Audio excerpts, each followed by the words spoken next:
அனைவருக்கும் வணக்கம். Welcome to Kalam TNPSC coaching class. இந்த வீடியோ பதிவில் நம்ம என்ன பார்க்க போகிறோம் அப்படின்னா, வரப்போகின்ற 2022 மற்றும் 2023 இந்த ஆண்டுகளில் நடக்கப் போகின்ற 2ஆம் நிலை காவலர் தேர்வுக்கு எந்தெந்த சப்ஜெக்டிலிருந்து எவ்வளவு கொஸ்டின்ஸ் கேட்குறாங்க அப்படிங்கிறத தான் இந்த பதிவில் நம்ம ஷேர் பண்ண போகிறோம். ஸோ அந்த பதிவில் ஷேர் பண்ணக்கூடிய தகவல் நீங்கள் எந்த சப்ஜெக்ட்டுக்கு அதிகமான முக்கியத்துவம் கொடுத்து ஃபஸ்ட்டு முடிக்கணும் அப்படிங்கிறதையும் நான் ஷேர் பண்ண போகிறேன். ஸோ வீடியோவை ஸ்கிப் பண்ணாமல் ஃபுல்லாக பாருங்கள். நீங்கள் வீடியோவை ஸ்கிப் பண்ணாமல் பார்த்தா மட்டும்தான் இந்த பதிவில் நம்ம சொல்லக்கூடிய தகவல் உங்களுக்கு தெளிவாக புரியும். நீங்கள் நம்முடைய சேனலுக்கு புதிய மாணவராக இருந்தீங்க அப்படின்னா கீழே இருக்கக்கூடிய red colour subscribe button click பண்ணி சப்ஸ்கிரைப் பண்ணிவிட்டு கூடவே இருக்கக்கூடிய பெல் ஐக்கனில் ஆல் ஆப்ஷன் கொடுத்துட்டீங்க அப்படின்னா நம்ம அடுத்தடுத்த வீடியோஸ் போடும்போது உங்களுக்கு உடனுக்குடனே நோட்டிஃபிகேஷன் வந்துடும். ஓகேங்களா? சரி, இந்த பதிவில் நம்ம ஷேர் பண்ணக்கூடிய தகவலை ரொம்பவே ரிஸ்க் எடுத்து தான் பார்த்தீங்கன்னா இந்த கொஸ்டின்ஸ் எல்லாமே நம்ம செலக்ட் பண்ணி எடுத்துக்கிறோம். சரிங்களா? ஸோ ஏன்னா ப்ரீவியஸாக நடந்த 4 வருஷத்தோட கொஸ்டின் பேப்பரில் எந்தெந்த சப்ஜெக்ட்டில் வந்து எவ்வளவு கொஸ்டின்ஸ் எடுத்துருக்காங்கன்னு சொல்லிட்டு நாங்கள் அனலைஸ் பண்ணுறதுக்கு ரொம்ப இதாக தான் இருந்தது. ஸோ அதனால் முடிஞ்ச வரையும் இந்த பதிவை பிடிச்சிருந்தால் லைக் பண்ணுங்கள். நீங்கள் லைக் பண்ணால் தான் உங்களுக்கு நாங்கள் மேற்கொண்டு அப்டேட்ஸ் கொடுக்குறதுக்கு எங்களுக்கு ஒரு மோட்டிவேட்டாக இருக்கும். சரிங்களா? ஸோ ஓகே, இப்போ வந்து பார்த்தீங்கன்னா போலீஸ் எக்ஸாம் பொறுத்தவரையும் பார்த்தீங்கன்னா ஜிகே பகுதியில் வந்து பார்த்தீங்கன்னா தமிழ், ஆங்கிலம், கணிதம், அறிவியல், சமூக அறிவியல் அப்படின்னு சொல்லிட்டு இந்த 5 பகுதியில் இருந்தும் ஒரு 50 மார்க் வந்து கேட்குறாங்க. ஸோ கரண்ட் அஃபேர் வந்து பார்த்தீங்கன்னா மோஸ்ட் ஆஃப் வந்து கேட்டதில்லை. சரிங்களா? மேக்ஸிமம் வந்து கேட்டதில்லை இந்த ப்ரீவியஸ் இயரில். ஸோ அதே போல் வந்து பார்த்தீங்கன்னா 2017, 2018, 2019, 2020 சரிங்களா? இந்த இயரில் நடந்த கொஸ்டின் பேப்பரை தான் உங்களுக்கு நாங்கள் அனலைஸ் பண்ணியிருக்கிறோம். ஸோ இதுக்கு முன்னாடி நடந்த கொஸ்டின் பேப்பரை நம்ம பார்க்க தேவையில்லை. ஏன்னா ப்ரீவியஸாக ஒரு 4 இயரோட கொஸ்டின் பேப்பர் பார்த்தாலே ஸோ வரப்போகின்ற 2022 நடக்க போகின்ற தேர்வுக்கு எந்தெந்த சப்ஜெக்ட்டில் எவ்வளோ கொஸ்டின்ஸ் கேட்பாங்கன்றது நமக்கு தெரிஞ்சிடும். சரிங்களா? அதே போல் பார்த்தீங்கன்னா உளவியல் பகுதியில் பார்த்தீங்கன்னா வருடந்தோறும் பார்த்தீங்கன்னா 30 கொஸ்டின்ஸ் வந்து கேட்டிருக்காங்க. சரிங்களா? ஸோ ஓகே, இப்போ வந்து பார்த்தீங்க அப்படின்னா நீங்கள் ஃபஸ்ட்டு முக்கியத்துவம் கொடுக்க வேண்டிய பாடம் எதுவாக இருக்கணும் அப்படின்னா தமிழ். சரிங்களா? ஏன்னா வந்து அதே போல் வந்து தமிழ் வந்து தகுதி தேர்வாகவுமே பார்த்தீங்கன்னா சொல்லியிருக்காங்க.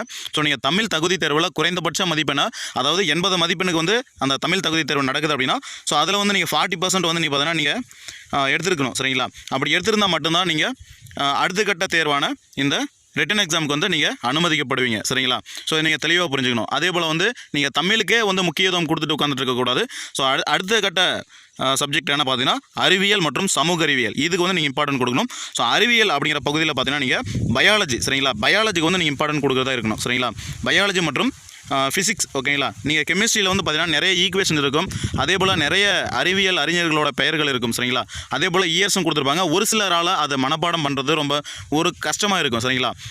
இருந்தாலுமே நீங்கள் அந்த அறிவியல் பகுதியில் பயாலஜி அப்படிங்கிற பகுதிக்கும் ஃபிசிக்ஸ் அப்படிங்கிற பகுதிக்கும் பார்த்தீங்கன்னா நீங்கள் கண்டிப்பாக இம்பார்ட்டன்ட் கொடுக்கணும். ஸோ அதே போல் சமூக அறிவியல் அப்படிங்கிறதுக்கு, ஓகேங்களா, சமூக அறிவியலில் பார்த்தீங்கன்னா ஃபஸ்ட்டு வந்து ஹிஸ்ட்ரி. சரிங்களா? ஹிஸ்ட்ரியில் வந்து நீங்கள் கண்டிப்பாக ஃபோக்கஸ் பண்ணுங்கள். ஏன்னா வந்து இப்போ அரசியலமைப்பு, குடிமையியல் அப்படிங்கிற டாபிக் இருக்கு இல்லையா? ஸோ அதில் கூட ஒரு சில இயரில் கொஸ்டின்ஸ் கேட்காம இருந்திருக்கிறாங்க. சரிங்களா?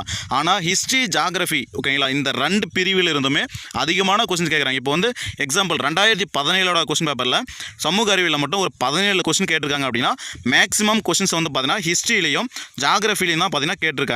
ஓகேங்களா? அதே போல் நீங்கள் பாலிட்டி, சிவிக், அரசியலமைப்பு மற்றும் குடிமையியலில் வந்து பார்த்தீங்கன்னா அந்தளவுக்கு இம்பார்ட்டன்ட் கொடுக்க தேவையில்ல. மேக்ஸிமம் பார்த்தீங்கன்னா நம்ம ஒரு ஸ்டடி பிளான் கொடுத்துருப்போம். ஸோ அந்த ஸ்டடி பிளானில் இருக்கக்கூடிய லெசன்ஸை மட்டும் நீங்கள் படித்தாலே போதும். ஸோ அந்த ஸ்டடி பிளான் தெரியாத மாணவர்களுக்கு நான் கீழே டிஸ்கிரிப்ஷனில் கூட அந்த PDF ஃபைல் கொடுக்குறேன். ஸோ அதை நீங்கள் பார்த்து தெரிஞ்சுக்கோங்க. ஓகேங்களா? அதே போல் வந்து பார்த்தீங்கன்னா நீங்கள் கணிதத்திற்கும் உளவியல் பகுதிக்கும் நீங்கள் முக்கியத்துவம் கொடுக்க வேண்டியிருக்கும். சரிங்களா? அதாவது நீங்கள் உளவியலில் 30 கொஸ்டின் கேட்குறோம் அப்படின்னா கண்டிப்பாக நீங்கள் 30 கொஸ்டினுக்குமே ஆன்சர் பண்ணுற மாதிரி இருக்கணும். சரிங்களா? நம்ம வந்து 28, 27 எடுத்தால் போதும் அப்படிங்கிற மைண்ட் செட்டில் இருக்கக்கூடாது. மேக்ஸிமம் 30க்கு 30 அப்படிங்கிற இதில் தான் நீங்கள் இருக்கணும். அதே போல் கணிதத்தில் பார்த்தீங்கன்னா 8th, 9th, 10th, ஓகேங்களா, 8th, 9th, 10th இதுக்கு வந்து நீங்கள் ஃபோக்கஸ் பண்ணாலே மேக்ஸிமம் மேக்ஸ் கொஸ்டின் வந்து நீங்கள் அட்டன் பண்ணலாம். அதே போல் புக் பேக்கில் இருந்து மட்டுமே அதிகமான கொஸ்டின்ஸ் கேட்குறாங்க. இப்போ லாஸ்ட்டாக வந்து பார்த்தீங்கன்னா 2020 இந்த 2020 கொஸ்டின் பேப்பர் எடுத்து பார்த்தாலுமே 2 கொஸ்டின் பார்த்தீங்கன்னா உங்களுக்கு புக் பேக்கில் இருந்து தான் கேட்டிருக்காங்க. ஓகேங்களா? ஸோ ஓகே, இப்போ வந்து நான் அந்தந்த இயரில் எந்தெந்த சப்ஜெக்ட்டு எவ்வளோ கொஸ்டின்ஸ் கேட்டிருக்காங்கன்னு சொல்லிடுறேன் பாருங்க. ஸோ நீங்களே பார்த்துருப்பீங்க. தமிழில் வந்து பார்த்தீங்கன்னா 2017 11, 2018 8 கொஸ்டினும், 2019 9 கொஸ்டினும், 2020 10 கொஸ்டினும், மேக்ஸிமம் பார்த்தீங்கன்னா 10லிருந்து 12 கொஸ்டின் பார்த்தீங்கன்னா கேட்பாங்க ரிட்டன் எக்ஸாமில்.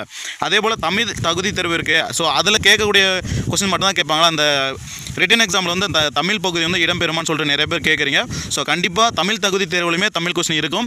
அதே போல் இந்த மெயின் எக்ஸாம்லையுமே கண்டிப்பாக தமிழ் கொஸ்டின் வந்து இருக்கும். சரிங்களா? ஸோ அதே போல் ஆங்கிலம், நீங்கள் வந்து இந்த ஆங்கிலத்துக்கு அதிகமான இம்பார்ட்டன்ட் கொடுக்க தேவையில்லை. இந்த ஆங்கிலத்திலிருந்து பேசிக்கான கொஸ்டின்ஸ் கண்டிப்பாக கேட்கறதுக்கான வாய்ப்பு இல்லை.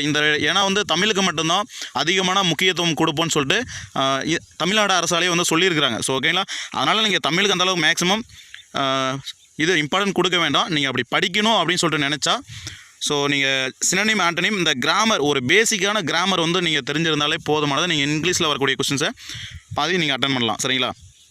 ஸோ அதே போல் மேக்ஸில் வந்து பார்த்தீங்கன்னா 2017 6, 2018 7 கொஸ்டின், 2019 6 கொஸ்டின், 2020 வந்து 10 கொஸ்டின் வந்து கேட்டிருக்காங்க. சரிங்களா? அதே போல் சயின்ஸ் முன்னே சொல்லியிருந்தோம். சரிங்களா? சயின்ஸ் நீங்கள் பார்த்துக்கோங்க. அதே போல் சோசியலும் நீங்கள் பாருங்கள்.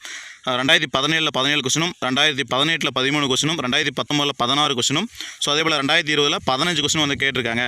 ஓகேங்களா? ஸோ நான் என்ன சொல்ல வரேன் அப்படின்னா, நீங்கள் கண்டிப்பாக சயின்ஸ் அண்ட் சோசியல் வந்து நீங்கள் கண்டிப்பாக படிக்கணும். ஸோ ஆனால் இந்த சயின்ஸ் மற்றும் சோசியலில் தமிழ்நாட்டில் போலீஸ் எக்ஸாம் படிக்கக்கூடிய அனைத்து ஸ்டூடெண்ட்டுமே இந்த அறிவியல் மற்றும் சமூக அறிவியல் பகுதியை வந்து படிப்பாங்க. ஆனால் இந்த மேக்ஸுக்கு வந்து நீங்கள் எந்த அளவுக்கு இம்பார்ட்டன்ட் கொடுக்குறீங்களோ அந்த மதிப்பெண் தான் உங்களுக்கு அடுத்த மாணவர்களோட 1 மார்க் அல்லது 2 மார்க் உங்களை எக்ஸ்ட்ரா வந்து போட வைக்கிறதே இந்த பகுதி மட்டும்தான். ஏன்னா நான் அடுத்தடுத்த வீடியோஸில் கூட சொல்கிறேன். ஏன்னா இந்த வீடியோ லென்த்தாக போயிருக்கும். சரிங்களா?